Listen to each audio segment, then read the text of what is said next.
Confirming that Allah is too dumb to be God, and that Islam's enemies are Christians and Jews, the 30th verse proclaims, "The Jews call Uzair, or Ezra, the son of Allah, and the Christians say that the Messiah is the son of Allah.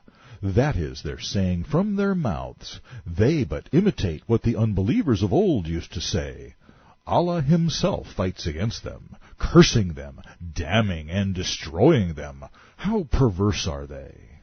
God ought to be smarter than this. Ezra was but one of many Hebrew priests. He was neither a prophet, nor was he divine. The Messiah is Yahweh's anointed, and has nothing to do with Allah. No one mouthed these delusional thoughts save Muhammad. But he has revealed the source of his rage. Jews and Christians did not accept his preposterous claim of being a prophet. So his insecurity caused him to hate them, to call them perverse, to curse them, and then to kill them. He was even willing to contradict his scriptures to do it. Remember in the 2nd Surah, verse 286? "We make no distinction between his messengers." And verse 285? "Surely those who believe, and Jews, and Nazareans," which are supposedly Christians, "and the Sabians," whom Muslims claim are Zoroastrians, "whoever believes in Allah and the last day shall have his reward with his Lord, and will not have fear or regret." So we have found another contradiction. The next time you hear a Muslim say that Islam is tolerant because Muslims believe that Jesus was a prophet, you'll know how they define tolerance. "Fighting against them, cursing them, damning and destroying them. How perverse are they?" As with everything in Islam, good is bad, truth is deceit, peace is surrender, and tolerance is comprised of hate and violence. Ignorant, Muhammad claimed his idol said, Koran 9:31, "They, Jews and Christians, considered their rabbis and monks to be gods besides Allah. They also took their Lord Messiah to be a god, but they were commanded in the Torah and Injil to worship only one Ilah. There is no Ilah but He. Too holy is He for the partners they associate with Him." Since God cannot be this poorly informed, Allah cannot be God. Neither rabbis nor monks have ever been considered divine by Jews or by Christians.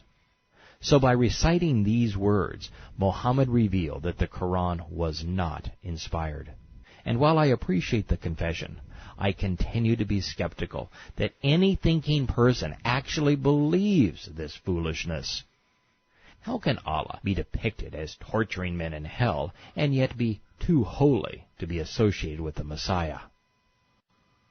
Based upon a hadith footnote in the Noble Koran, it's apparent the first Muslims were better informed than their prophet or their God.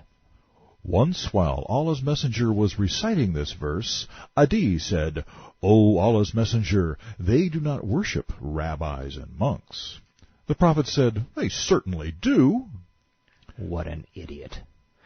So then, in the 32nd verse, this ill-informed idiot said, "Fain would they extinguish Allah's light with their mouths, but Allah disdaineth aught save that He should perfect His light, and that His light should be perfected, even though the unbelievers may detest it." As should everyone. Anyone who says that Islam is tolerant is a liar. Koran 9:33. "It is He who has sent His messenger Muhammad with guidance and the religion of truth," that's Islam, "to make it superior over all religions, even though the disbelievers detest it." In this verse we learn that monks and rabbis, not Islamic pirates, are the real money grubbers. Koran 9:34. "Believers there are many Christian monks and Jewish rabbis, who in falsehood devour the wealth of mankind and hinder from the way of Allah.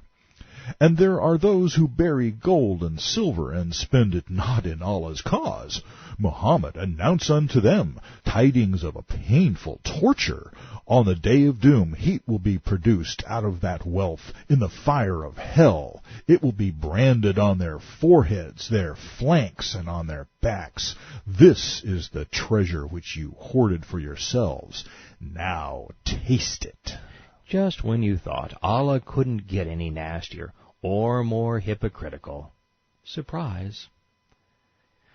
The Quran and Hadith make it abundantly clear that Muhammad hated Jews with a passion, so much so that he became their most bloodthirsty predator. Yet neither explains why or how Muhammad came to detest Christians. His misinformed attacks on their beliefs proves that he didn't know them very well. This next tradition is as flawed as the rest of the Quran. The logic of the verse is faulty as well. In reverence to Allah's moon god heritage, Muhammad established a lunar year without the intercalary month every 3 to 5 years. As a result, the Islamic seasons float aimlessly around the solar calendar. Quran 9:36. The number of months in the sight of Allah is 12, so ordained by Him the day He created the heavens and the earth. Of them 4 are sacred, that is, the straight usage and the right religion. Since Allah's sacred months were established by Qusay, it would make his pagan scam the right religion. So wrong not yourselves therein, and wage war on the disbelievers all together as they fight you collectively. But know that Allah is with those who restrain themselves. Verily, the transposing of a prohibited month is an addition to unbelief. The unbelievers are led to wrong thereby, for they make it lawful 1 year, and forbidden another year, in order to adjust the number of months forbidden by Allah, and make such forbidden ones lawful. The evil of their course seems pleasing to them. This is further proof that Allah was too dumb to be divine. For over 3,000 years, civilized societies had been better informed than he. Moreover, since Allah claimed to be Yahweh, to be the Spirit who inspired the Torah, all one has to do is read the Torah and recognize that the centerpiece of the Torah are the 7 festivals, or mikra, holy convocations of Yahweh.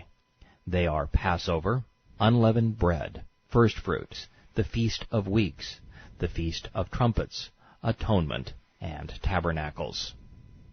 Lunacy aside, Muhammad took another swipe at the peaceful Muslims who still had a conscience.